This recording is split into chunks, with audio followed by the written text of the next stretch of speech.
vamos a empezar. El día de hoy vamos a empezar las clases de la rotación de dermatología y vamos a empezar con la primera clase, que es piel normal y anexos, embriología y lesiones elementales. Entonces vamos a ver. Ya, entonces la piel es el órgano más extenso de nuestro organismo, que a manera de membrana se separa del medio externo. Entonces, la piel es indispensable para la vida, ¿no? Porque ustedes saben que, por ejemplo, una quemadura extensa, donde hay un compromiso de la piel del del 60%, entonces prácticamente es incompatible, ¿no? Con la vida. El paciente va al óbito, ¿no? Entonces, la piel tiene 3 capas. Como vemos en el esquema, la capa superior se llama epidermis, ¿no? Donde están los queratinocitos, los estratos de la piel, ya los 5 estratos. La capa media, donde vemos ahí la implantación del pelo, los músculos, los linfáticos, las venas, las arterias, y más que todo es lo rosado del centro, que es colágeno. Eso se llama la dermis. Y lo de abajo, que está señalado con amarillito, eso viene a ser la hipodermis, o llamado también tejido celular subcutáneo, ¿no? Y la piel desempeña varias funciones y entre las capas de la piel hay una interrelación, ¿no? Y va desde hasta que se van diferenciando hasta la capa córnea.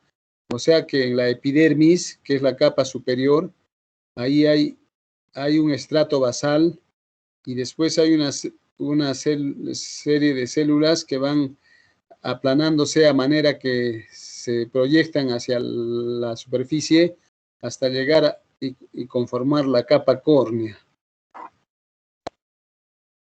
Entonces, en el dibujo de abajo, ahí está lo rosado de abajo, eso es la dermis. Ahí están los haces de colágeno en esa fotografía, que es de un examen histopatológico. Después la epidermis, y encima de eso, como manera de mallita, eso es la capa córnea. Entonces, la piel es un órgano complejo que protege e interacciona, ¿no? Entonces, acá vemos ya las capas de la piel, que es una estructura dinámica.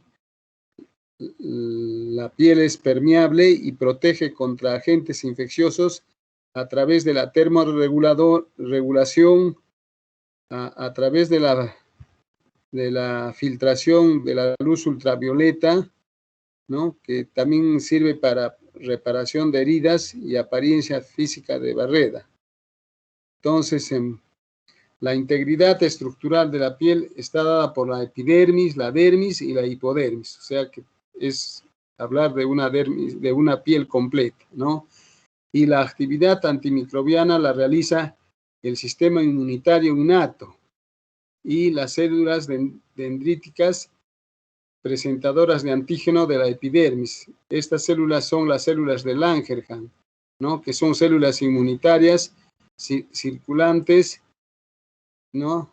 Que están, ¿no?, como células presentadoras de antígenos de la dermis. Entonces, la primera capa es la epidermis, como hemos dicho, ¿no? Entonces, su estructura y su función es la siguiente. Tiene 4 capas, ¿no? La capa basal es la de abajo, la capa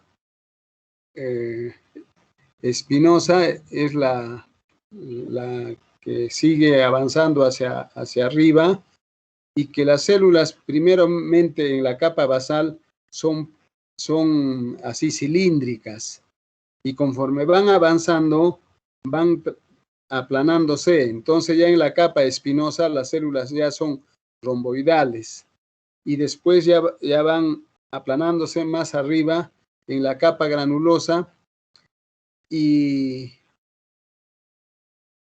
ya en la capa córnea, que es la capa superior, ya las células son planas, ¿no?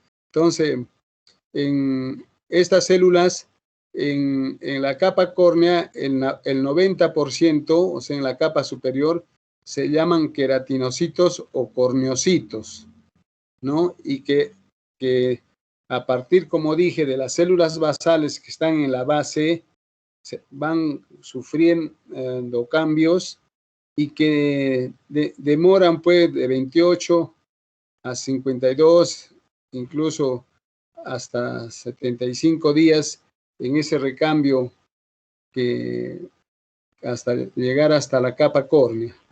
Entonces, hay células que son las células de la piel, son los melanocitos, que están en un 5%, las células de Langerhans, que son células presentadoras de antígeno, las células de Merkel, ¿no? Y los queratinocitos, que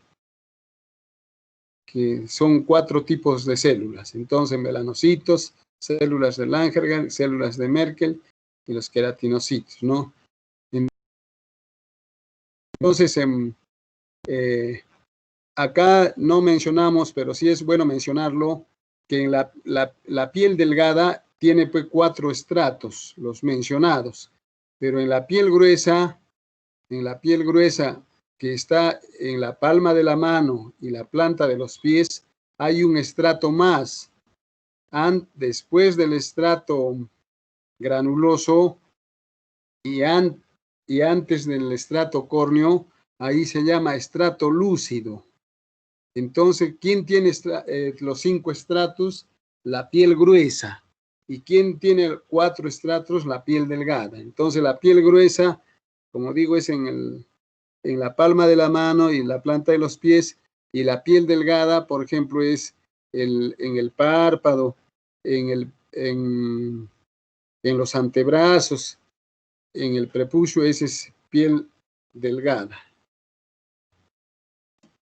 Entonces, acá es para mostrarles esta iconografía, donde cómo ocurre la epidermopoiesis, o sea, el recambio epidérmico, ¿no?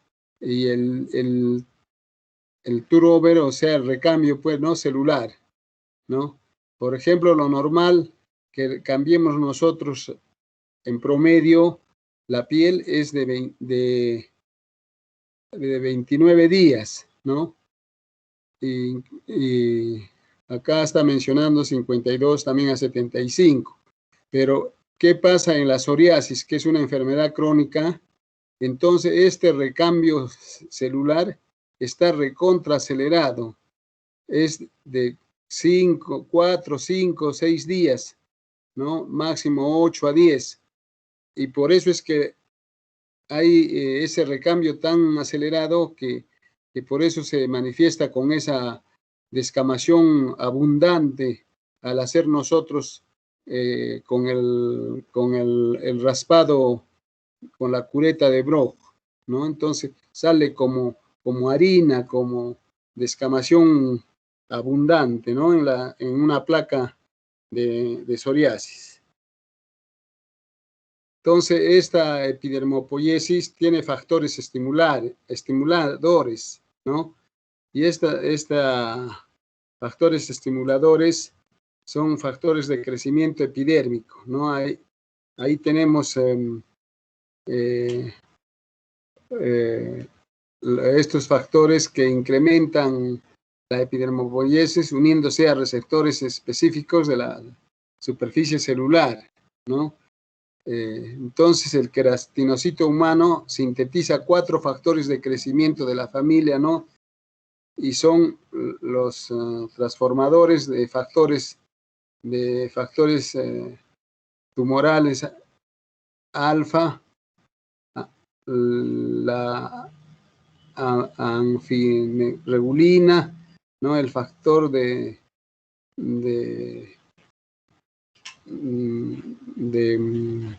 receptores específicos, ¿no? Y también interviene acá también la heparina.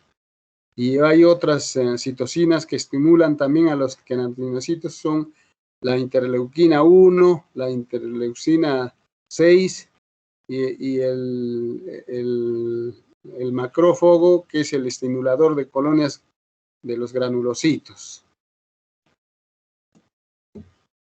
¿no? Entonces, también están las prostaglandinas, ¿no? Que en este caso, en la psoriasis, como es el ejemplo típico, están aumentadas. Por eso es que ese recambio está acelerado, ¿no? Y también la putrescina, despermina y despermicina contribuyen, ¿no? A la epidermopoiesis, o sea, al aumento de la neovascularización y la síntesis de proteínas de la matriz extracelular en los mecanismos de cicatrización de las heridas.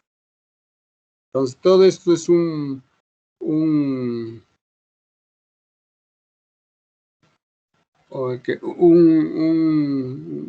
unos factores, ¿no? Que estimulan, pero ahora tenemos otros que también inhiben el crecimiento, ¿no? Entonces aquí tenemos el interferón alfa, ¿no? Que tiene efectos citostáticos, después el factor de necrosis tumoral, alfa también, las hormonas esteroideas, ¿no? Que controlarían parcialmente la epidermopoiesis. Algunos andrógenos estimulan y los glucocorticoides inhiben. Entonces, en la piel es muy importante la unión dermoepidérmica, ¿no? Esa zona es una zona de anclaje entre la epidermis y la dermis. Y ahí tenemos los elementos que son los tonofilamentos de queratina de las células basales, tenemos los semidesmosomas, la membrana basal y la membrana fibroreticular, ¿no? Como vemos en el esquema, ¿no? Ahí es la unión de los desmosomas, ¿no? Que está formada por una unión de tipo hendidura, que está ahí unas proteínas que se llama integrina, selectina, ¿no? Y también así otras proteínas de adhesión. Entonces, esa unión dermoepidérmica es muy importante porque de ahí vamos a ver que ahí a nivel de ahí también se dan algunas enfermedades, ¿no? Y las células que están en la piel, como hemos mencionado ya, hemos dicho que una de ellas es el melanocito, que es una célula muy importante, ¿no?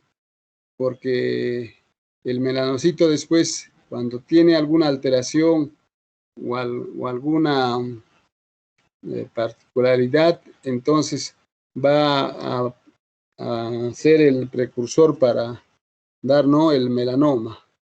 Entonces, por cada 36 queratinocitos hay 10 melanocitos, ¿no? Entonces, acá vemos ya la melanogénesis, o sea, cómo es en una vista de inmunohistoquímica de los melanocitos en la capa basal, ¿no? Entonces, eso que está más oscuro, ahí están los melanocitos.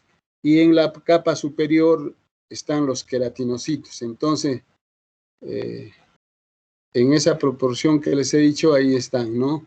Entonces acá los melanocitos, este es para ver más que todo la formación de la melanina, ¿no? Que es principalmente a través del aminoácido tirosina, ¿no? Y que por acción de algunas enzimas como es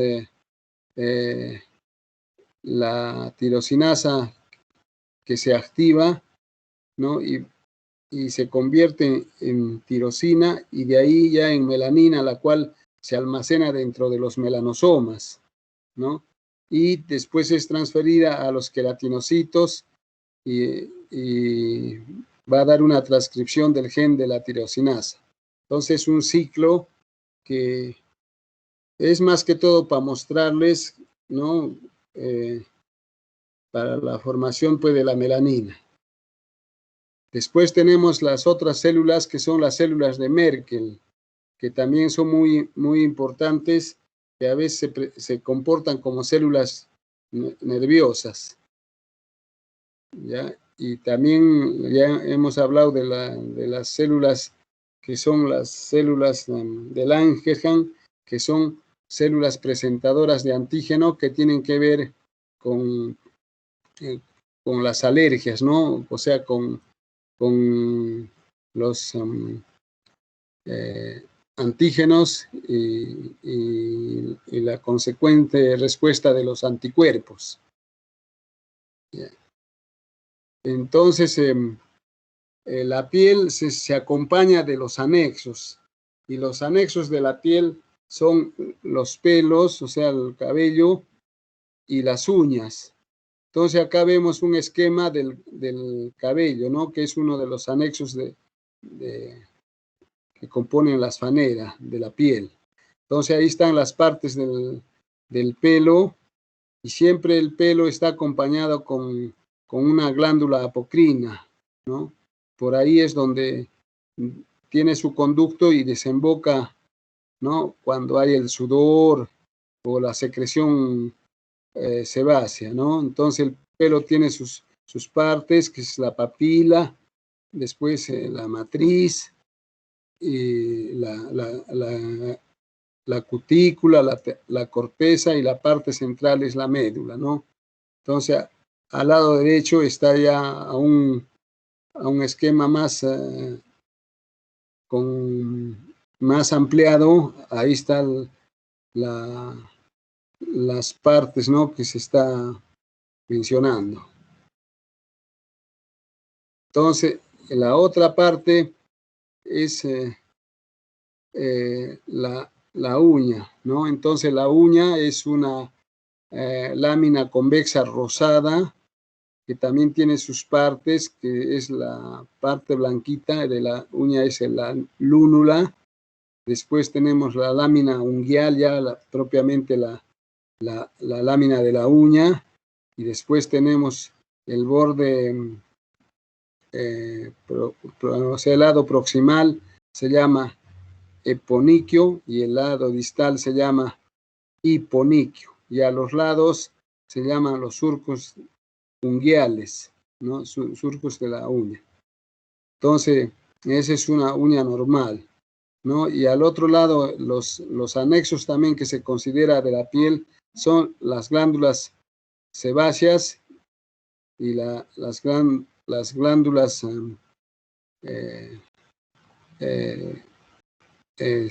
sebáceas y las glándulas apocrinas y ecrinas, ¿ya? Entonces,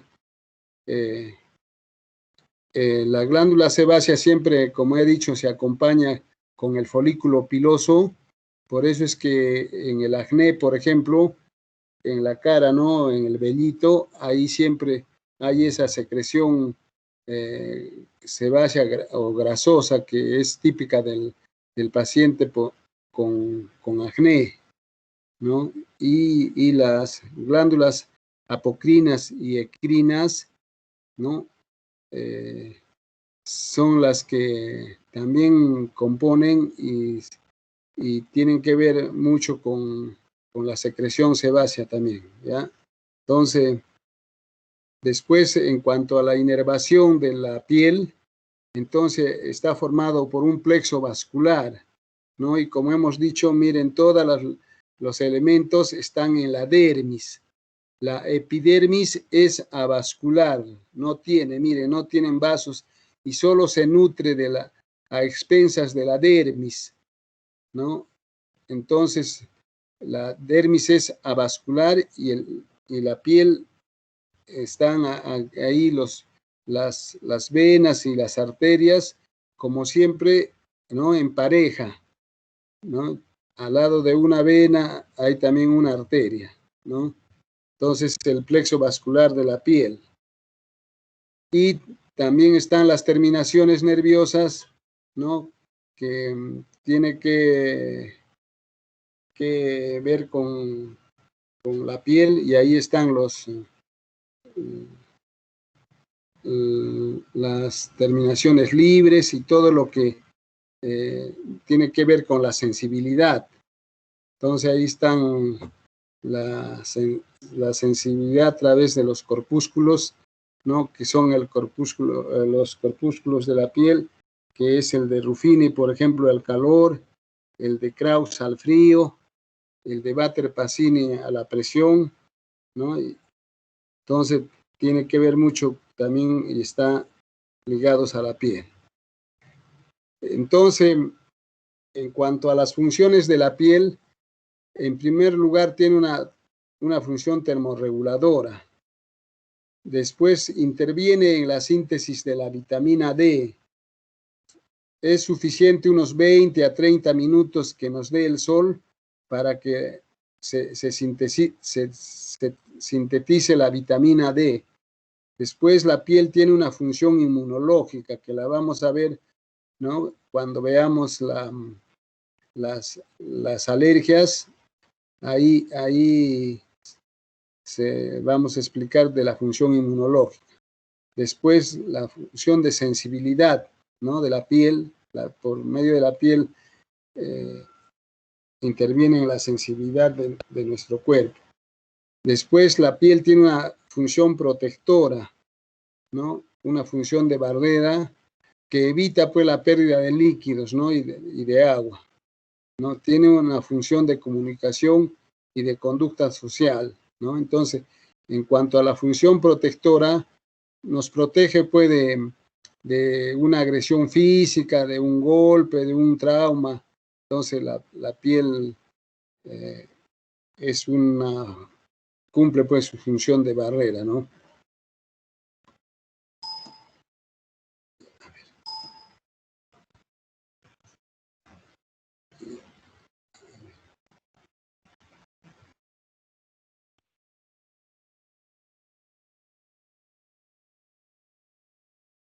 Eso es en cuanto a la piel, ¿ya? Entonces, sus anexos fue lo que hemos visto, así en forma resumida. Y entonces ahora vamos a ver las lesiones elementales, ¿no? de la piel. Entonces,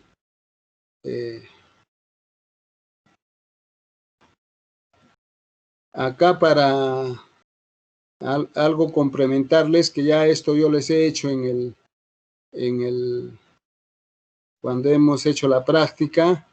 Entonces, ¿no? Ya igual ya los corpúsculos que hemos dicho, y tipos de piel son la piel normal, la piel seca, la piel hidratada, la piel grasa y la piel mixta, ¿no?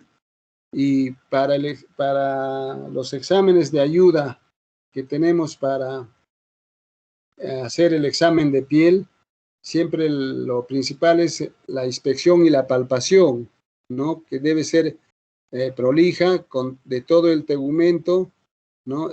Y hay que ver la piel y también las mucosas. Debe realizarse en lo posible con el paciente desnudo y una buena iluminación y a una temperatura adecuada, respetando siempre el pudor del paciente, ¿no? Entonces acá ya lo que hemos dicho de la uña, ya, y el examen que tenemos de ayuda para el diagnóstico es el examen instrumental. Tenemos, por ejemplo, la vitropresión, que se utiliza una placa de vidrio de las que hemos visto en el laboratorio que presionando sobre una lesión eritematosa, si desaparece, diremos que se trata de una dilatación vascular, pero si no desaparece, entonces corresponde a una lesión purpúrica, ¿no? Y usamos para ver la sensibilidad el alfiler que nos sirve para punción y para ver, ¿no?, el tipo de las lesiones. Si es una vesícula, al pincharle va a aplanarse lentamente, pero si es una ampolla, la ampolla se va a aplanar rápidamente, ¿no?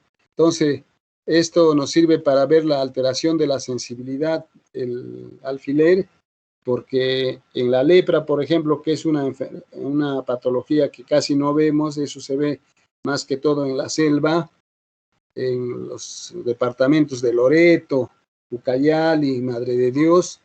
Entonces, a veces los pacientes vienen con una mancha algo ligeramente blanca, entonces diremos una lesión hipocrómica.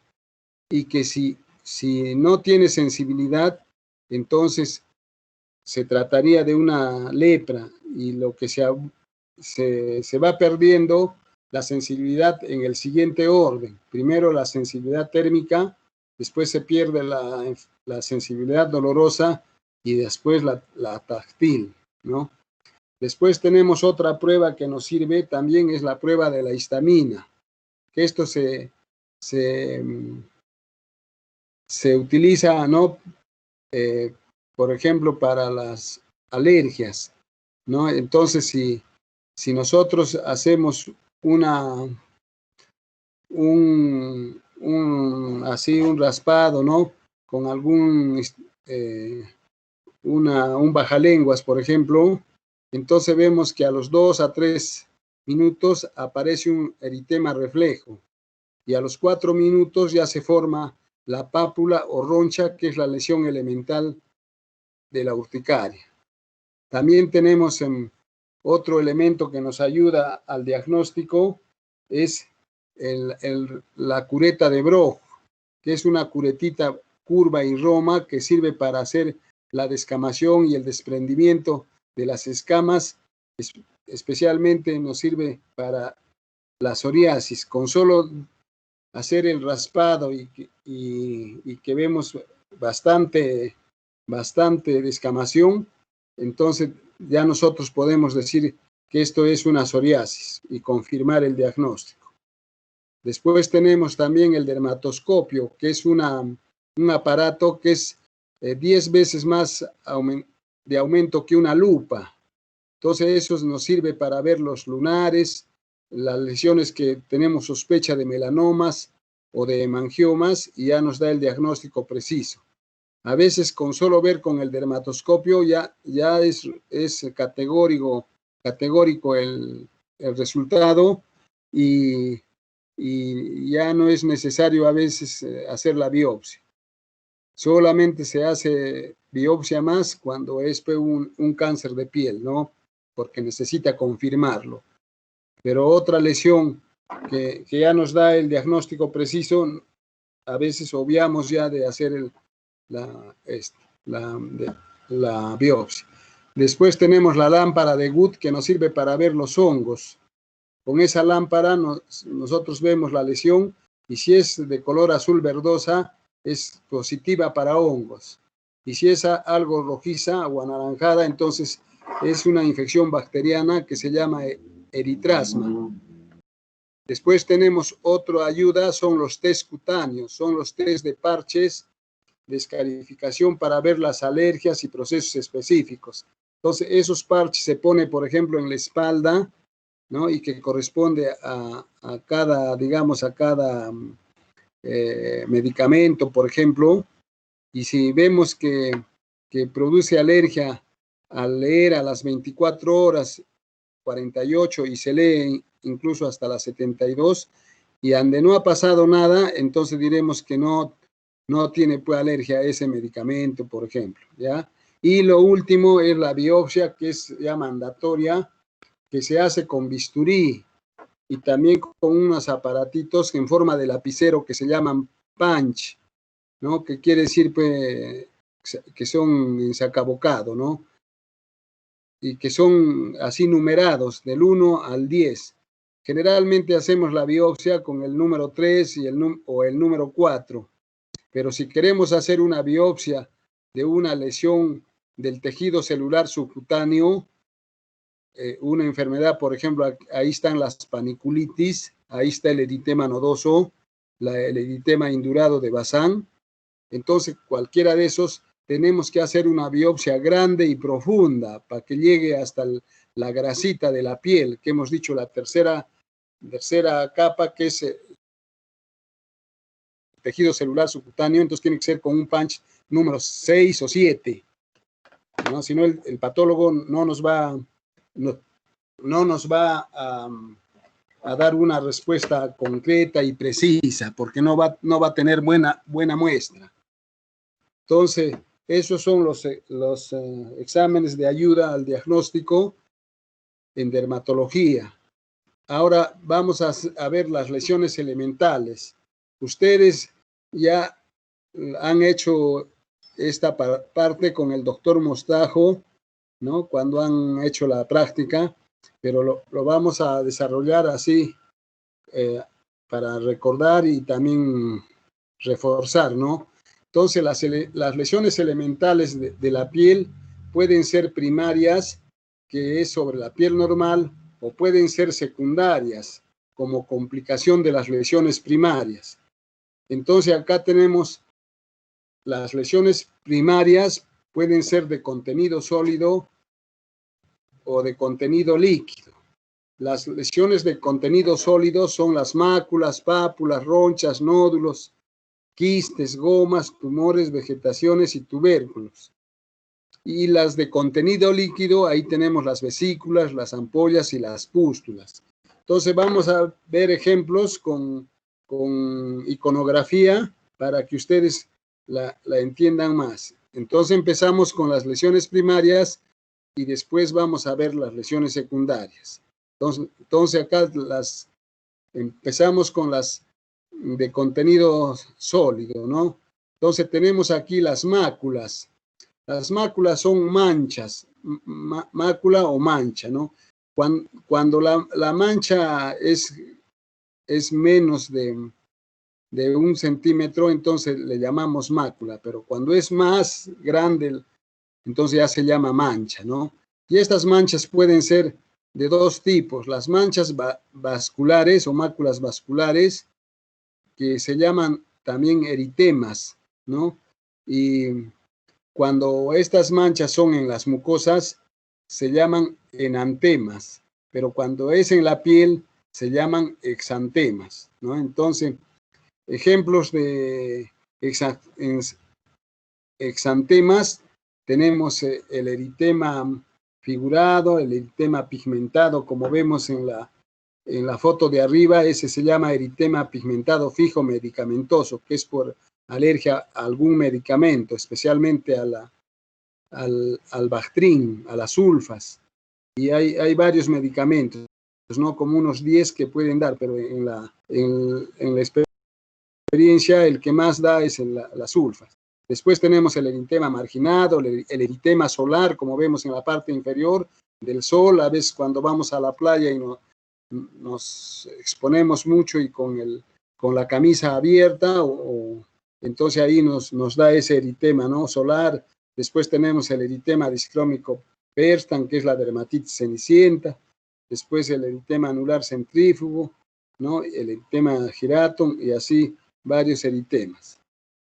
Entonces, y cuando ya estos eritemas son generalizados, tenemos los escarlatiniformes en la escarlatina, ¿no? El morbiliforme en la rubiola, en el sarampión, y rocioliforme en la rociola tífica, en la rociola sifilítica, la rociola medicamentosa. Acá también vamos a mencionar este tipo de lesión que es la cianosis, que es pues una mancha, ¿no? Es un eritema que se llama eritema pernio o ensabañón por la picadura de la araña. Especialmente, ¿qué araña? Es la Loxoceles laeta. Entonces, el cuadro se llama loxocelismo cutáneo.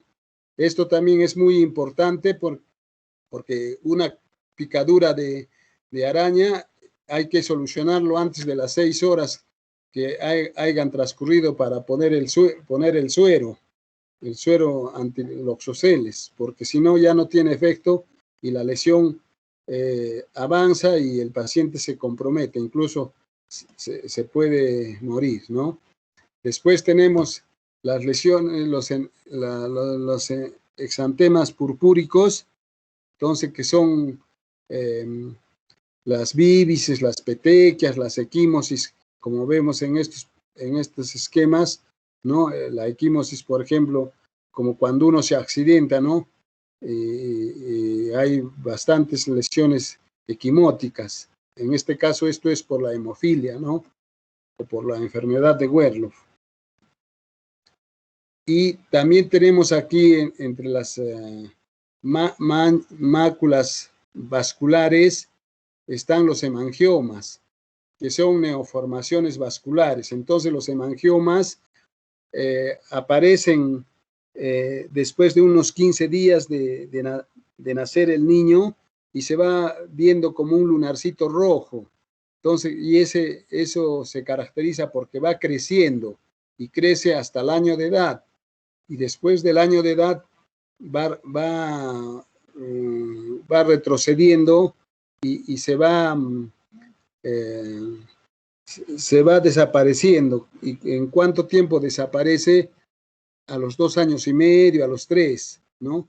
Entonces, pero para que no crezca y tratarlo de sostener que el crecimiento sea lento, se puede usar timolol, que es unas gotitas que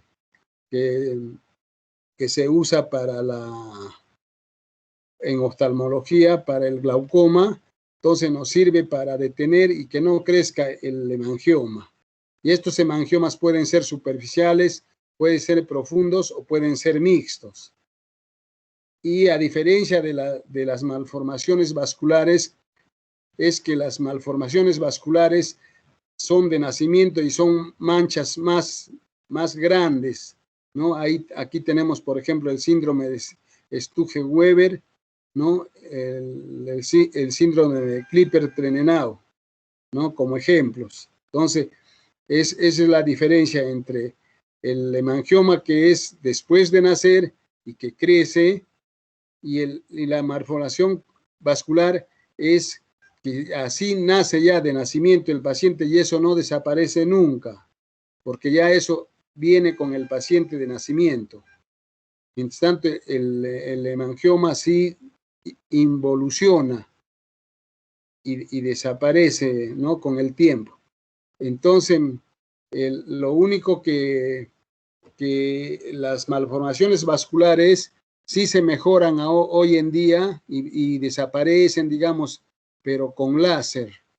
Entonces, un nevus flamius o una mancha vascular así tenue, o también, por ejemplo, un lunar que se llama nevus de Ota, entonces desaparece con el láser, ¿ya? Entonces, como para que tengan conocimiento, nomás que aprovechando de lo que les estoy explicando. Entonces, en segundo lugar, ya tenemos las máculas, pero ya pigmentadas. Ya las que hemos visto son las vasculares. Entonces, las pigmentadas, acá tenemos pues el melasma, que es la mancha oscura que generalmente se ve en la cara y en el área de los pómulos, en la área malar, ¿no? Incluso a veces hasta en el bigote. Entonces, estas lesiones pigmentadas pueden ser hipercrómicas, como el melasma, la ocronosis, o pueden ser acrómicas cuando son blancas, como vemos en el nevus acrómico, o son hipocrómicas algo blancas, como hemos visto en la eczematides o llamada también pitiriasis alba. Y cuando tenemos vitíligo, eso se corresponde a manchas discrómicas, ¿ya? Entonces el vitíligo, la característica son manchas discrómicas, porque pueden ser blancas, pueden ser de un tono medio café, y a veces mezclado, entonces por eso se llama discrómicas. Ahora hay manchas también de otro origen, ¿no? Que son las ictericias, por ejemplo, que son de color amarillo o amarillo verdoso, ¿no? Y hay otras de color pardo, manchas de color pardo, como es en la enfermedad de Addison, en la hemocromatosis, en la cronosis cutánea y en la porfiria, o también los tatuajes, ¿no? Después, en segundo lugar, ya tenemos, primero han sido las manchas, ahora son las pápulas. Ya las pápulas son elevaciones circunscritas de menos de medio centímetro. Y estas pápulas pueden ser epidérmicas, y ahí tenemos las verrugas, que pueden ser verrugas planas, subfungiales, filiformes, vulgares, y ahí hay el fenómeno isomórfico de Koeffner, donde uno se traumatiza o se rasca y se hace una lesión, ahí se reproduce la verruga. A eso se llama el fenómeno isomórfico de Koeffner. Y las pápulas pueden ser también más profundas y hasta la dermis. Y ahí tenemos los antomas, la amiloidosis cutánea, la mucinosis. Y también pueden ser inflamatorias, como en la lepra o en la sífilis secundaria, como vemos en las fotos. Después tenemos las pápulas foliculares, donde está la queratosis pilar, y cuando son mixtas, ahí tenemos el líquen rojo plano, que son pápulas poligonales de color pardo oscuras y que dan bastante picazón, y estas pápulas tienen el nombre de pápulas, ¿no? O estrías de Wickham. Entonces, en tercer lugar, otro tipo de lesión elemental son las ronchas o abones que se ven en la urticaria. Y cuando la urticaria es severa, también se acompaña pues, de angioedema, o sea, de la hinchazón de los párpados, como vemos en la señora acá, que le está tapando ya el ojo izquierdo, se hinchan los labios y también incluso se hincha la glotis, ¿no? Y el paciente se puede fallecer porque se cierra la glotis y se corta la respiración. Entonces acá lo que más importa es, miren la lesión que es las ronchas o abones, que es típico de la urticaria. Después tenemos otro tipo de lesión, es los nódulos, que tenemos acá, por ejemplo, los forúnculos, ¿no? Y que cuando están en el ojo se llama orzuelo. Cuando está en la nuca, así, cuando es de la enfermedad del antrax, entonces es un nódulo que corresponde a antrax, ¿no? Y también hay nódulos que pueden ser profundos, como el eritema nodoso, que ya les dije, ¿no? Por eso es que la biopsia tiene que ser profunda, para que podamos ver cómo está afectado el tejido celular subcutáneo y dar el diagnóstico preciso del eritema nodoso, que es principalmente esos nódulos rojizos, calientes, dolorosos en las piernas. Entonces, lesión así es sugestivo de eritema nodoso. Y para comprobar qué tenemos que hacer, la biopsia de piel. Otro tipo de lesión son los gomas, lesiones primarias, ¿no? Ahí tenemos el goma sifilítico, el goma leproso, ¿no? Y en sexto lugar tenemos otro tipo de lesión que son los quistes, que ya tienen contenido en su interior. Por ejemplo, si tienen grasa, son los quistes sebáceos. Después tenemos los quistes epidérmicos de inclusión, los quistes mucosos, que también se llama mucosele, que da en el labio inferior y también en la articulación del dedo, en el primer dedo de la mano, como tiene este paciente, y ese se llama quiste mixoide. ¿Ya? Entonces tiene un contenido gelatinoso, ¿no? Entonces el tratamiento es pues sacarlo, ¿no? La exéresis se llama cuando hay que sacar. Y los tumores que ya son más grandes, neoformaciones más grandes, y llevan el nombre de acuerdo al tejido que da origen. Por ejemplo, pueden ser benignos como el lipoma, el siringoma, el leiomioma, ¿no? Y pueden ser malignos cuando estos tumores son como por ejemplo, el carcinoma vasocelular, que ya vamos a desarrollarlo en la última clase, en los tumores malignos. Después el carcinoma epidermoide y el melanoma o el sarcoma, ¿no? Entonces son tumores, ya lesiones más grandes, más de mal pronóstico.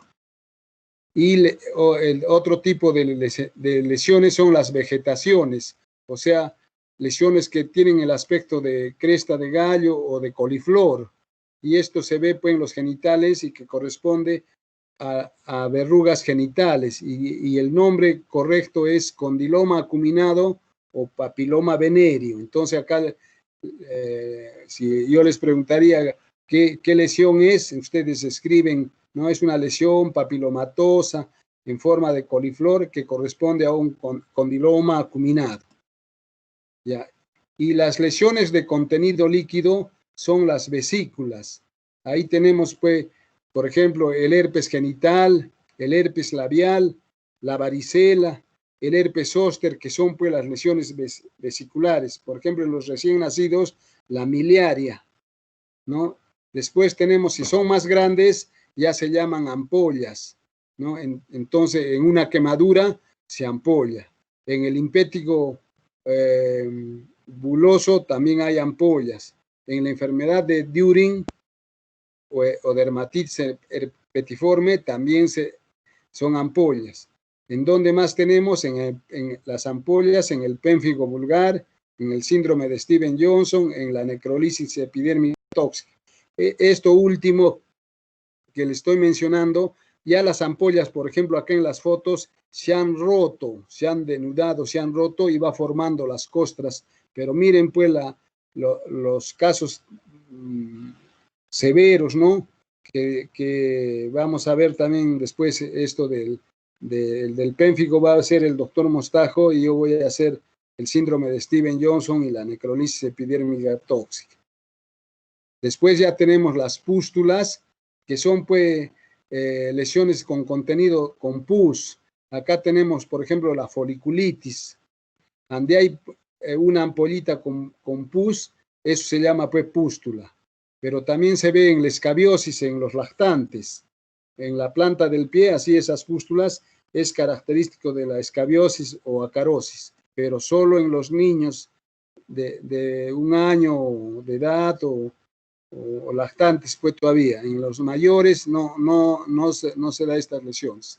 Y las lesiones secundarias son las lesiones elementales, ¿no? Secundarias que aparecen sobre una piel dañada o como complicación de las lesiones primarias. Acá tenemos qué tipo de lesiones, las escamas, las costras, ¿no? Y vamos a ver una por una, ¿no? Entonces tenemos las escamas. ¿En qué enfermedades? Por ejemplo, en la pitiriasis capitis simple tenemos esas escamas pitiriasiformes, ¿no? Después tenemos también estas escamas que pueden ser a pequeño colgajo, a gran colgajo, como en la psoriasis, ¿no? O en la ichtiosis lamelar, por ejemplo, vean esa descamación bastante severa, ¿no? La ichtiosis es una enfermedad de nacimiento. Después también tenemos las otras descamaciones que vemos en las placas, ¿no? Que acá tenemos, por ejemplo, la psoriasis, el líquen rojo plano, la pitiriasis rosada. Por eso todos estos están en el grupo de las eritematopapulo escamosas, por la descamación que presentan, ¿no? Y después tenemos las costras. Ya las costras son desecación de productos secretados, ¿no? Con o sin bacterias. Y tenemos las costras serosa, como vemos en el ejemplo, la costra purulenta, las costras melicéricas que son propias del impétigo y las costras hemáticas, ¿no? De contenido sanguinolento por ejemplo, en un accidente que ha tenido el paciente o un traumatismo, entonces se forman esas costras hemáticas, o sea, de sangre no seca. Después tenemos otro tipo de lesión, en tercer lugar, es las escaras. Vean las escaras de decúbito, que es en los pacientes postrados, los pacientes que están mucho tiempo hospitalizados y que generalmente son pacientes pues, mayores de edad, ¿no? De la tercera edad, ¿no? Son escaras de decúbito. Después tenemos las soluciones de continuidad, que es otro tipo de lesiones. Ahí tenemos el eczema del pañal, la hiperkeratosis plantar, ¿no? Por ejemplo, eso en la escabiosis. Después las fisuras en la pediculosis, y también hay escoriaciones y las exulceraciones, por ejemplo, en el chancro sifilítico, ¿no? Chancro duro. Después también hay algunas que dañan más allá de la capa basal y estas dejan cicatriz. Ahí tenemos el chancro blando y cuando es la forma crónica es la úlcera tuberculosa, ¿no? Que ya son lesiones pues, que son más severas y más profundas. Después tenemos la atrofia de la piel, es también, ahí están pues las estrías atróficas que ustedes mismos algunos tienen cuando crecen o se aumentan de peso o suben o bajan bruscamente de peso, ¿no? En las señoras que han estado embarazadas les queda pues sus estrías atróficas en el abdomen. Después otro tipo de piel, de lesión en la piel, son las esclerosis, como ustedes van a ver en el seminario que van a hacer en el tema de la esclerosis, que es una enfermedad que se llama esclerodermia sistémica progresiva. Se ve la piel acartonada, gruesa, tirante, entonces que desaparecen las arrugas normales de la piel, por ejemplo, en las manos. Eso se llama esclerosis. O sea, la piel está esclerosada. Y la última es la liquenificación, cuando la piel se acartona, se engruesa por rascarse y rascarse, o también, así como vemos acá en el cuello posterior, o también puede ser por una alergia que se llama prurigo actínico, que es una alergia al sol, y que el niño, al tener esa alergia, se rasca y se rasca diariamente y se va haciendo la piel gruesa, la piel acartonada. Después tenemos otro tipo de lesión, es las cicatrices queloides, como vemos acá, ¿no? Después de una quemadura, de un accidente, o también en los varones, en la nuca, en la parte de la nuca, ahí da una foliculitis, que es propia de eso no da en las mujeres. Entonces ahí esos granitos de esa foliculitis se sanan, pero van formando una cicatriz queloide bien severa y difícil y rebelde al tratamiento. Y para terminar, hay una terminología de interés que cuando las lesiones son grandes, ya se habla, pues ya no es de pápula, de esto, sino ya de parche, porque ya la lesión es en todo, miren, en todo el antebrazo, en todo el brazo, digamos. Entonces, eso a la escuela americana le llama parche, pero la escuela francesa le llama placa, ¿no? Entonces, se puede explicar así, como decir, se aprecia una lesión en placa localizada en la parte externa del brazo y ya se va diciendo las otras características. También hay otro término que se llama en napa, cuando hay por ejemplo, un sangrado, ¿no? Dicen está en napa, o sea, por todo está sangrando, por un gran espacio. Y el fenómeno isomórfico que ya hemos dicho, que es cuando alguien se hace una lesión y ahí se reproduce la lesión elemental. Entonces, solo hay 4 enfermedades que tienen fenómeno isomórfico de Koebner. Lo que estamos un poco incidiendo y remarcando, ya se supone pues, que puede venir en el examen. Entonces, las enfermedades que tienen fenómeno isomórfico de Koebner es la psoriasis, las verrugas planas, el líquen rojo y el vitíligo. Esas 4. ¿Ya? Entonces ya por ejemplo, ya casi tienen algunas preguntas indirectamente, ¿ya? Entonces, hasta ahí es la primera clase. Entonces, vamos a avanzar ahora, yo diría, de la segunda clase, que es corta, para poder que ustedes la última clase ya tengan libre para que puedan presentar y tener tiempo para su seminario, porque las fechas están un poco apretadas, ya entonces casi es corto. Entonces yo creo que, a ver, si hay alguna pregunta o algo que quieran preguntar, mientras que yo pongo la otra parte, que es las alergias cutáneas, ¿ya? Cosa que hoy día sí hacemos dos, pero después los otros días hacemos una clase porque ya son un poquito más amplias las otras clases, cosa que el día 29, que es el día 27, 28 que me toca. 28, sí, doctor. El 28 ya hemos avanzado y recorremos, cosa que ese día ya tienen libre, porque ya tumores la haría el día anteriormente, viernes. o sea, se corre un poquito, ¿ya? Entonces siempre lo he hecho así para que ustedes ya tengan el día 28 libre para que hagan su seminario, que va a ser el 29. ¿Ya? Sí, doctor. Entonces mejor es unos 20 minutos, no es más, ¿ya? Entonces, si hay alguna pregunta, si no pasa. Entonces, mientras que coloco las diapositivas de la alergia cutánea, la segunda clase, que es corta y que está un poco relacionada con lo que hemos explicado. Si hay alguna pregunta de lo anterior o algo, yo la clase se las voy a pasar. Sí. Ya. Doctor, y en pacientes que tienen estas escaras de cubito que mencionó, Sí. ¿se le podría dar una cremita o en sí es ya que ya no se exponga mucho a la fricción?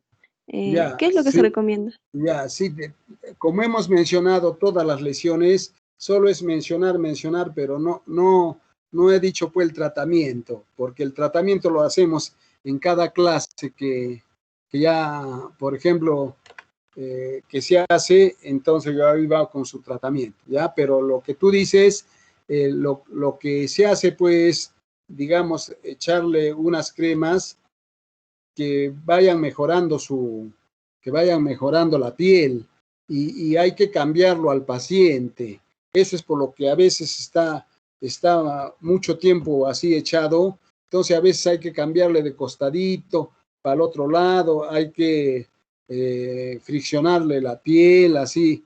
Ya son cuidados, pues. Entonces eso a veces no se puede, por decir, evitar, porque, por ejemplo, un paciente caballerito y que esté con una fractura de la cadera, entonces no se le puede casi mover, pues, porque no lo permite el diagnóstico, ¿no es cierto?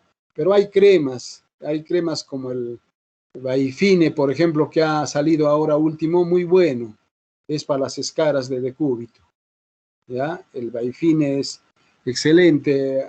El año pasado salió eso y muy bien va en las escaras de decúbito. Ya, por ejemplo, en las dermatitis del área del pañal, que son las lesiones de contigüidad que hemos visto, ¿es por qué? Porque los bebitos los tienen mucho rato, que se han orinado o han hecho su deposición y no los cambian.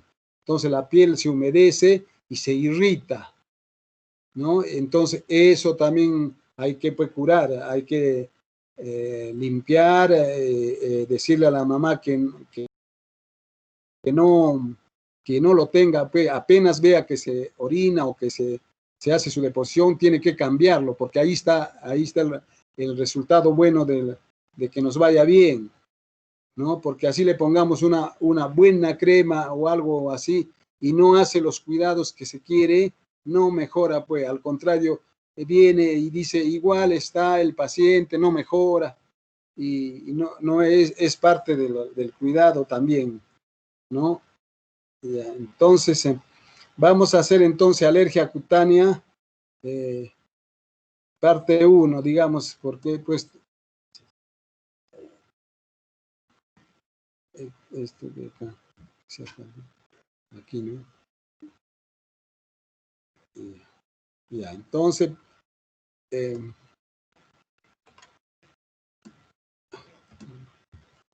a ver un ratito. Ya, entonces, en cuanto a las alergias cutáneas, hay que ver las reacciones de hipersensibilidad, ¿no? Y estas reacciones de hipersensibilidad corresponden a cuatro, ¿no? Cuatro formas. La alergia inmediata, mediada por inmunoglobulina E, como vamos a ver en la dermatitis atópica, ¿no? Y se llama alergia tipo 1, o también puede ser de la otra forma que es citotóxica, mediada por inmunoglobulina G, y se llama de tipo 2, ¿no? Esto ya es casi inmunológico y de esto no solo es para mostrarles, porque de acá no vamos a tomar esto en el examen, esto es ya más de inmunología. Entonces, el otro tipo es el tipo 3, que está mediado por los inmunocomplejos, y aquí tenemos, por ejemplo, las vasculitis, y las de tipo 4, que ya son reacciones tardías mediadas por células. ¿Y qué células? Las que hemos dicho, pues las células de Langerhans, ¿no? Que se comportan como presentadoras de antígenos. Entonces, esto se ve más que todo ahora en las alergias, que estos fenómenos inmunológicos son los que se dan y que causan, pues, la reacción alérgica. Entonces, en primer lugar, dentro de las alergias que más se ve en dermatología en niños, es la dermatitis atópica.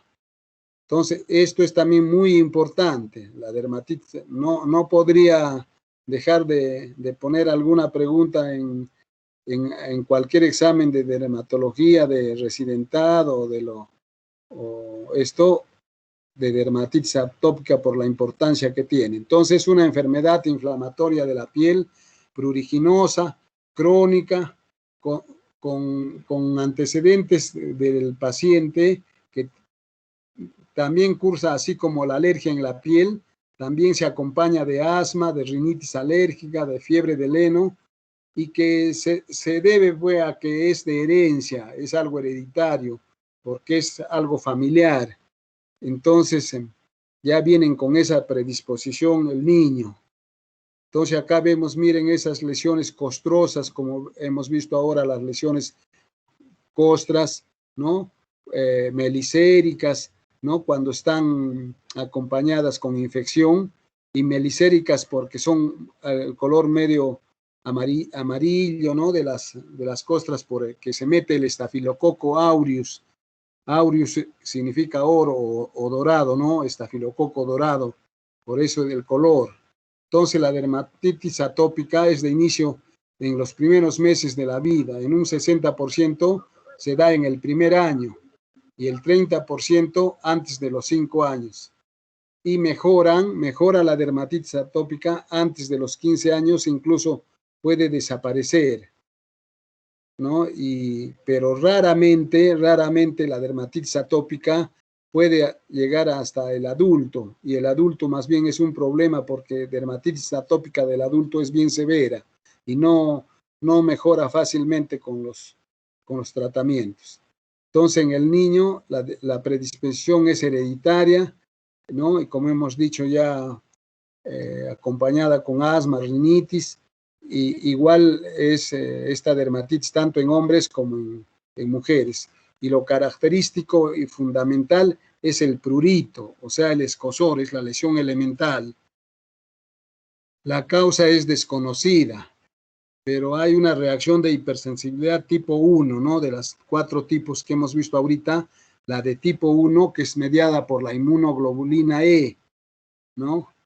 Que el valor de la inmunoglobulina E no está tan bien aclarado, pero cuando el valor es normal hasta 100, ¿no? Pero en los atópicos, cuando se les hace el examen, tienen 200, 300, 500, y como un colega, por ejemplo, que incluso estudió conmigo y él trabaja en el Hospital Honorio Delgado, tiene un valor de inmunoglobulina E de 5000, ¿no? Ya eso es pues los casos extremos.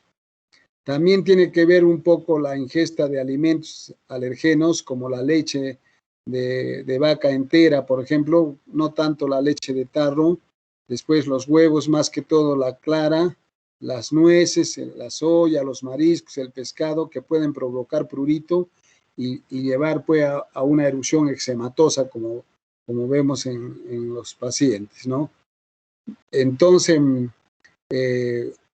en la dermatitis atópica del lactante, o sea, del niño pequeño, como en todos los demás, porque en el niño pequeño es donde da este tipo de dermatitis atópica, que es en la carita. Entonces ahí respeta el triángulo nasal. Ahí, como ven, está limpio, está intacto, no está tomado.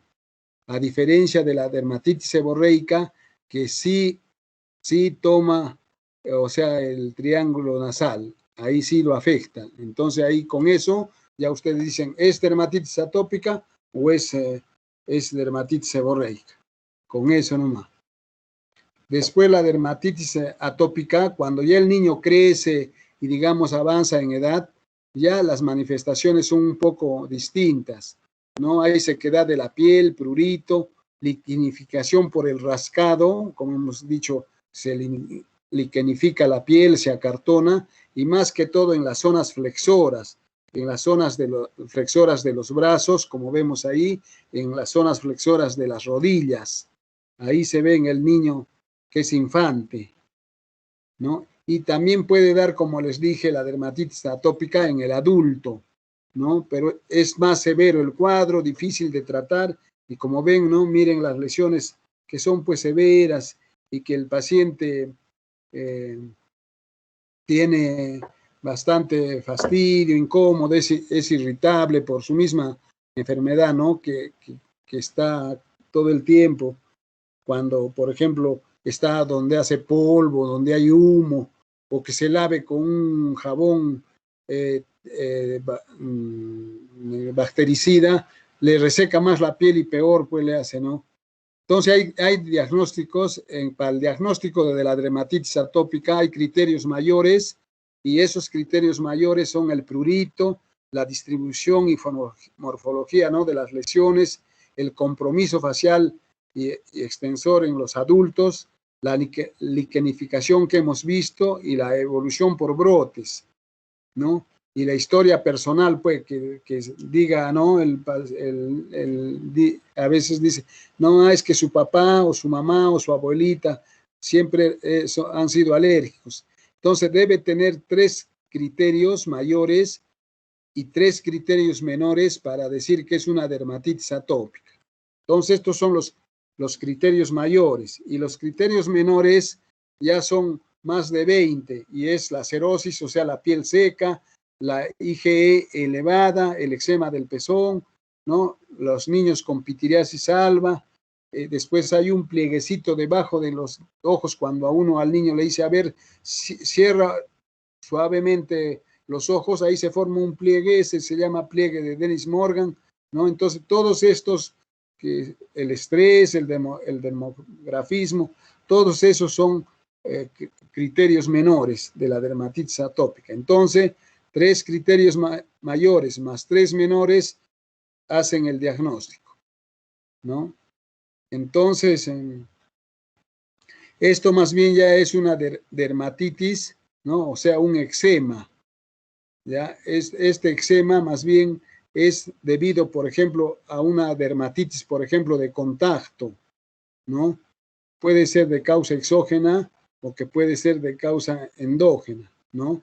Y esto, cuando es en forma redondeada, se llama eczema numular y forma también ampollas. Por eso, cuando les he hecho los síndromes dermatológicos, el eczema está dentro de las lesiones vesículo-ampollares, ¿no? Entre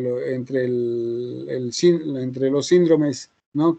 Vesículo ampollar, porque en un comienzo hay estas ampollas y después ya se va secando la lesión, se va haciendo ya descamativa y ya va mejorando con el tratamiento, ¿no? Entonces acá, por ejemplo, vemos un eczema con pápulas, con vesículas, una exudación y que a veces se debe usar una solución de aluminio que se llama solución de Buró y que va mejor para secar la lesión, para que no resuma, para que no llore la lesión, ¿no? Entonces a veces también puede ser este tipo de lesiones en una enfermedad que se llama disidrosis. Disidrosis palmar, por ejemplo, es la palma de la mano acá en la figura y que también se llama disidrosis o llama. También ven las lesiones ampollares, como que la mano suda, igual también cuando da en los pies en las piernas en forma redondeada se llama eczema discoide o eczema numular, y cuando da en los viejitos, en las personas mayores que tienen la piel seca, se llama eczema asteatóxicos de Craquelé. Y cuando los pacientes que tienen también varices, o sea, insuficiencia venosa, entonces tienden a hacer esos eczemas hipostáticos, se llama. Entonces el de la pierna, inferior, antes del tobillo, ahí es un eczema hipostático a consecuencia de la insuficiencia venosa, ¿no? Superficial, o sea, en las varices. Entonces, el tratamiento para estos eczemas es con emolientes, con corticoides tópicos en un comienzo, y después ya se puede dar tacrolimus, que es más inocuo para que no adelgace la piel, y también se tiene que dar pues, para el prurito, por ejemplo, antihistamínicos orales, después acompañado con una crema que tenga también para antibiótico, pero la base también es, pues, como en todo eczema, siempre se mete bacteria, por eso hay que dar antibiótico oral, ¿ya? Y también hay que excluir, ¿no? De la dieta, ¿no? Algunos alimentos que sean alérgicos, ¿no? Para que no haga resistencia al eczema, por ejemplo, chancho, pescado, mariscos, chocolates, gaseosas de color, cosas que tienen preservantes, conservantes, todo eso hay que excluir de la dieta para que nos mejore el tratamiento. Y después también pues, hay que ir, digamos, viendo qué alimento le cae mal y evitar ese, y qué no le hace mal, que puede retomarlo, ¿no? En ingerirlo. Pero ya cuando el paciente esté pues bueno, ¿no? Cuando esté ya curado de su eczema. Ya. Contestaré en Marilo que vuelva a llamar.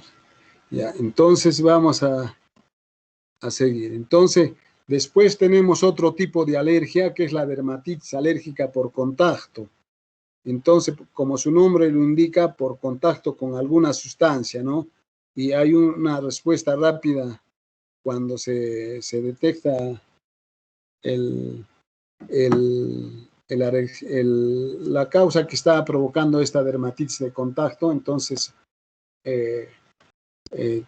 ya nos va a ir mejor, ¿no? Entonces, esta dermatitis de contacto tiene que ver con la célula presentadora de antígeno que hemos dicho que son las células del Langerhans. Entonces, hay una fase aferente al comienzo y después una fase eferente. Por ejemplo, acá en la foto estamos viendo una dermatitis alérgica de contacto por alguna planta o alguna sustancia que se pone, por ejemplo, una mascarilla o algo a la cara y va a dar una reacción de contacto, pues, ¿no? Entonces, Ya aquí es la inmunología, lo que más que todo se refiere a la célula presentadora que es las células de Langerhans, ¿no? Y otro cuadro también que está en este grupo es la dermatitis seborreica. Entonces miren este caballero cómo tiene su cara con esas lesiones eritematosas y descamativas, y que sí toma el surco nasogeniano, ¿no es cierto? Entonces eso es una dermatitis seborreica porque la lesión está en el entrecejo entre ceja y ceja y entre los surcos nasogenianos. También también da en el cuero cabelludo, por eso se llama dermatitis seborreica del cuero cabelludo, ¿ya? Y también puede dar en el pecho, en el ángulo así del esternón, en el huequito que tenemos, entonces ahí también se hace este tipo de lesión. Entonces, cuando es bastante amplio, como vemos en la foto de esta dermatitis seborreica, entonces no debe ser así tan severo el cuadro.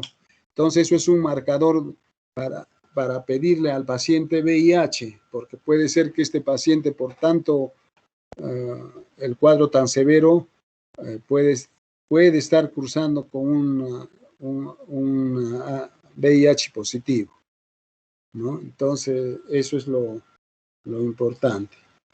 Ya la dermatitis seborreica también pues da en niños, en el lactante, ¿no? Que ahí es en la cabecita como unas costras grasientas, y que ya el doctor Mostajo lo va a hacer en su clase.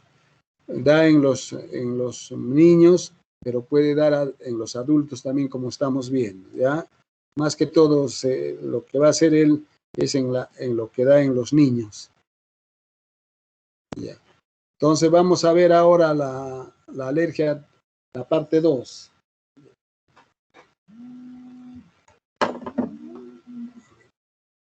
Es la misma. La delegada.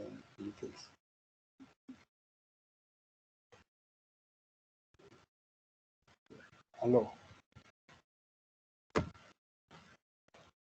Ya, me esperan nomás un ratito. Ya, entonces vamos a continuar con la alergia cutánea, la parte 2, para terminar. Entonces ya hemos visto eso, que es entonces, en las alergias lo importante también es el tema de la urticaria. Hablar de alergia es sinónimo de urticaria. Entonces la urticaria es un síndrome reaccional de la piel y también de las mucosas, y que se caracteriza por edema, y la lesión elemental es la roncha o abón, que son muy pruriginosas y transitorias, ¿no? Pero que pueden ser recidivantes, o sea, aparecen, desaparecen, otra vez vuelven a aparecer, ¿no? A eso se refiere de ser recidivantes. Pueden ser solas o pueden ser ambas, ¿no? Y el 20 a 25% de todas las personas en algún momento de su vida han tenido una urticaria, ¿no? A veces por algún alimento, por algún medicamento, ¿no? Y que esta urticaria puede acompañar a un cuadro sistémico, ¿no? O sea, entonces acá, cuando la urticaria es severa, entonces va a dar con angioedema, ¿no? Como ya dijimos en las lesiones elementales, ahí hay aumento, pues miren, de los párpados, cómo están hinchados, que está casi cerrando la apertura ocular, y este angioedema es inmediato, o sea, sale rápidamente como respuesta, y este tipo de alergia es mediada por las inmunoglobulina E, ¿no? Que provoca la urticaria y el angioedema. Además, también edema de otros órganos, como por ejemplo en la glotis ahí, que decía, ¿no? Que así como miren, se hinchan los párpados, los labios, los genitales, también así se hincha en la glotis y puede obstruir la respiración y el paciente pues se muere. Por eso es que puede dar un shock anafiláctico, ¿no? Hay disminución de la presión arterial, ¿no? Y hay que tener a la mano la adrenalina o epinefrina para poder salvar al paciente. Hay drogas pues, que producen también esta urticaria, como estaba diciendo, ejemplo, con los que son alérgicos a la penicilina. Por eso siempre es importante que pregunten si tiene alergia o no a la penicilina. Entonces acá vemos las lesiones ya un poco más de la urticaria, ¿no? Las ronchas o abones en la espalda, y si vemos en las biopsias, ahí se ve pues, ¿no? La proliferación de los eosinófilos, bastantes eosinófilos en el infiltrado. Y incluso esto de abajo del brazo, eso se llama dermografismo, cuando uno le hace con la uña o con el dedo unas rayas y rápidamente se reproduce esa lesión, se marca lo que uno le ha rayado, eso se llama dermografismo positivo y se explica pues en una cruz, 2 cruces, 3 cruces, hasta 4 cruces. Entonces, la urticaria y el angioedema puede afectar a todos los grupos etarios. La forma aguda más frecuente en adultos, jóvenes y en niños. Y la forma crónica más frecuente en adultos, en mujeres de mediana edad, ¿no? Y más que todo en los caballeros, en los adultos mayores. La duración de la urticaria puede ser de 1 o incluso hasta años, a veces tienen su urticaria los caballeritos. Entonces la urticaria, en cuanto a su tratamiento, hay que identificar y eliminar el agente causal, ¿no? Lo que está, ya sea algún alimento, algún medicamento, algo, lo que está provocando la urticaria. Y la dieta, hay que dar una dieta, ¿no? Hipoalérgica, ¿no? Después, modificar el estilo de vida, tratar el cuadro de fondo y se ha visto que el 75% de los casos, a pesar que tratamos de preguntar al paciente, de hacerle los exámenes, de todo por haber, el 75-70% no se llega a identificar la causa de la urticaria, solo se llega a identificar el 30%. ¿Ya? Entonces, cuando no se llega a identificar, eso se llama urticaria idiopática. El tratamiento es con antidepresivos tricíclicos, con doxepina, amitriptilina, o también agentes adrenérgicos, como hemos dicho, la adrenalina subcutánea, que tiene que ser combinada con antihistamínico. Eso ya hay que tener en emergencia a la mano. Después, otra alternativa también complementaria es el ketotifeno a esos pacientes que no pueden respirar, que ahí va muy bien el ketotifeno acompañando con los otros medicamentos. Y tiene que darse corticoide sistémico, ¿no? Más que todo esto va cuando es una urticaria aguda, más angioedema y más anafilaxia. Pero en la urticaria crónica no se debe dar corticoide. No tiene efecto y más bien no tiene razón de usarlo. Entonces hay enfermedades sistémicas asociadas a urticaria. Tenemos el lupus eritematoso, la enfermedad del suero, la artritis reumatoidea juvenil, el hipertiroidismo, el hipotiroidismo, las neoplasias y la mastocitosis. Son enfermedades que están asociadas a la urticaria. Ya, y los dos últimos cuadros que son muy importantes es el síndrome de Stevens-Johnson y la necrolisis epidérmica tóxica. Entonces, estos dos cuadros es prácticamente lo mismo, solo que uno es más grave y el otro es menos grave, ¿ya? Y que también se debe principalmente por algún medicamento especialmente los anticonvulsivantes son los que dan este tipo de cuadros, porque es severo y graves. Los anticonvulsivantes son los medicamentos de primera que se debe tener en cuenta. Entonces,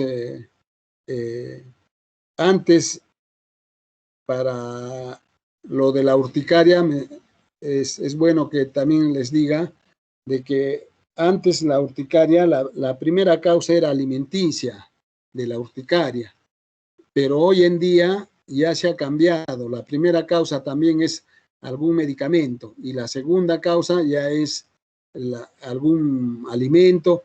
La tercera causa ya es una infección interna o como hemos dicho, ¿no?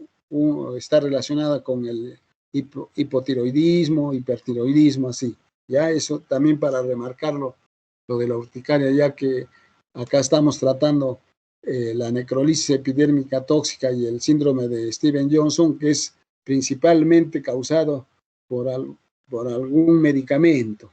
Claro que también hay de causa viral, ¿no?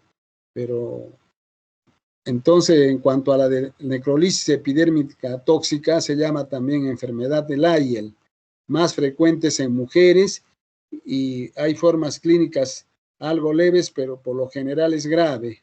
Es severa en el adulto mayor y el cuadro clínico está precedido por astenia, algias, amigdalitis y fiebre. Entonces, miren cómo es la evolución de la necrolisis epidérmica tóxica. Es como un gran quemado, ¿no? Este paciente, por ejemplo, es del hospital CASE, o sea, del seguro, donde trabaja el doctor Mostajo. Él me proporcionó estas fotos, ¿no? Cómo es la evolución ya cuando se actúa a tiempo, va mejorando, pero las secuelas es que hay pérdida de las uñas, alteraciones visuales, es que el cuadro se comporta como un gran quemado y el cuadro pues grave, ¿no? Puede ser como reacción, como les dije, de algunos medicamentos como la pirazolona, las sulfonamidas, los barbitúricos, la fenolftaleína, la hidantoína, y tiene mayor posibilidad de mortalidad, ¿no? Y acá se dice que es por una exotoxina epidermolítica del estafilococo aureus grupo 2, fago 71, y es más frecuente en niños, ¿no? Entonces, esto cuando es de esta forma, ya no se llama necrolisis epidérmica tóxica, sino se llama el síndrome de las 4 S, ¿no? Que está en inglés, síndrome DRESS se llama, ¿no? Entonces, de las 4 S, porque una S es piel, el otro es skin, es piel, ¿no? Después severidad, y así las cuatro S, ¿no? Ya. Mientras tanto, el síndrome de Stevens-Johnson ya es, algunos en un comienzo lo consideraban como una entidad independiente, ¿no? Pero ahora ya se sabe que es una sola, como les he dicho, pero la enfermedad empieza en un comienzo algo con unas lesiones eritematosas y con un puntito en el centro, y eso se llama signo de la escarapela o lesiones en diana. Y cuando es en un comienzo este síndrome de Stevens-Johnson, entonces se llama eritema multiforme menor. Y cuando ya se agrava y pasa a ser síndrome de Stevens-Johnson o necrolisis epidérmica tóxica, se llama síndrome de eritema multiforme mayor. Entonces, en el síndrome de Stevens-Johnson, el cuadro clínico es con alteraciones de las mucosas. Está tomada la mucosa oral, conjuntival, la mucosa genital, ¿no? Pero las lesiones son algo menos que el síndrome de Lyell y la evolución es favorable, ¿no? Pero siempre hay secuelas, pero no son como las de la necrolisis epidérmica tóxica. Entonces, por ejemplo, es unos cuadros de Steven Johnson, ¿no? En niños en el servicio de pediatría, ¿no? Lesiones menos severas que la necrolisis epidérmica tóxica y por lo tanto, ¿no? La evolución es favorable.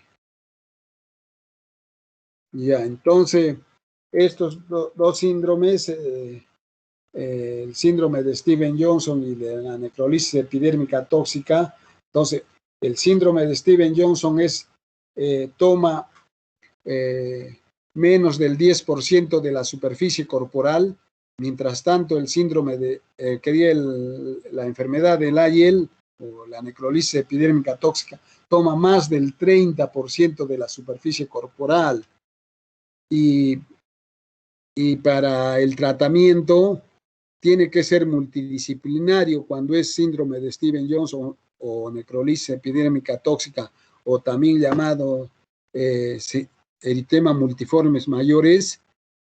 ¿Por qué? Porque tiene que ser el tratamiento en coordinación con el médico internista para que maneje el equilibrio ácido básico, los electrolitos, con el oftalmólogo para que no haya secuelas de la vista, de los ojos, ¿no? La patología ocular, ¿no? Y también nosotros, ¿no? Para ver la piel, todo eso, ¿no? Entonces, eso sería todo por hoy día. ¿Alguna pregunta o alguna cosa que quieran preguntar o algo? Disculpe, ¿por qué los niños con dermatitis atópica desarrollan el eczema? Ya, es que como hemos dicho, pues en primer lugar porque ya de fondo tienen que son alérgicos y que vienen por sus padres, pues que alguno de ellos es alérgico, es atópico. Ya, desde ahí primero para comenzar, pero también lo importante es que hay que evitar en la dermatitis atópica, hay que prevenir antes de curar, como dice el refrán. Entonces, en la dermatitis atópica hay que prevenir, por ejemplo, el paciente, respondiendo a tu pregunta, no debe estar ande haya polvo, ande haya humo. Entonces, el niño no debe jugar con la tierra, no debe jugar así con el ande haya polvo, por ejemplo, no puede ir donde estén construyendo, donde hay el polvo del cemento, todo eso.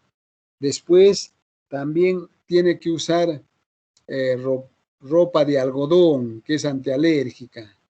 Después debe usar un jaboncito suave, de esos medicados, y no jabonar mucho, poquito nomás, más que todo un poquito más en el cuello, en las ingles, pero después casi nada en el cuerpo, una nadita. Y también no debe estar mucho tiempo en la ducha. Por ejemplo, el baño debe ser corto, menos a lo mucho 5 minutos. ¿Ya? Entonces, todas esas, hay unos, también, por ejemplo, siempre debe darse una limpieza a los muebles, a las alfombras, con la aspiradora, para que no haya ácaros, para que no haya pulguitas, no haya así bichitos. Y tampoco el niño no debe jugar con las mascotitas, con el perro, el gato, porque la caspa de los animales se impregna en la piel y provoca pues la dermatitis atópica. ¿Por qué? Porque el paciente está propenso, está predispuesto a hacer dermatitis atópica. Y algo Gracias, más. Doctor. Entonces, lo que hemos hecho ahora ya yo se las voy a mandar a la delegada, a Luisa, ya ella les comparte para que estudien pues, de las clases para el examen. Ya los que han hecho del grupo 13 conmigo la práctica, ellos han hecho muy bien una exposición de síndrome de Steven Johnson y necrolisis epidérmica tóxica bien completa. También de repente les pueden pasar ya que he visto que lo han hecho muy bien en esa parte. Ya, entonces, si no hay alguna pregunta, entonces ya les voy a pasar más tarde y ya ella, Luisa, les pasa pues a todos ustedes para que ya vayan estudiando. ¿Ya? Gracias, doctor. Entonces sería todo y mañana tienen la clase con el doctor Mostajo y el viernes hacemos conmigo. Vamos a hacer, siempre lo hago yo, solo que en el papel está el doctor Mostajo, es infecciones bacterianas, micóticas, superficiales y profundas. Eso hacemos el viernes conmigo, ¿ya? Entonces a la misma hora, pues, ¿ya? 2:30, ya 2:45. Sí, doctor.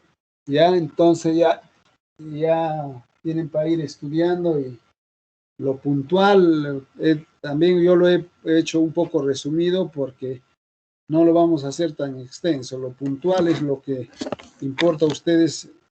Todavía están en fase de aprender y se aprende poco a poco. Ya, eso sería todo entonces. Ya el viernes ya nos vemos otra vez para la otra clase, ¿ya? Ya, doctor. Gracias. Ya, hasta luego con todos, ya. Entonces, hasta el viernes. Hasta luego, doctor. Hasta luego, doctor. Chao. Hasta luego, doctor.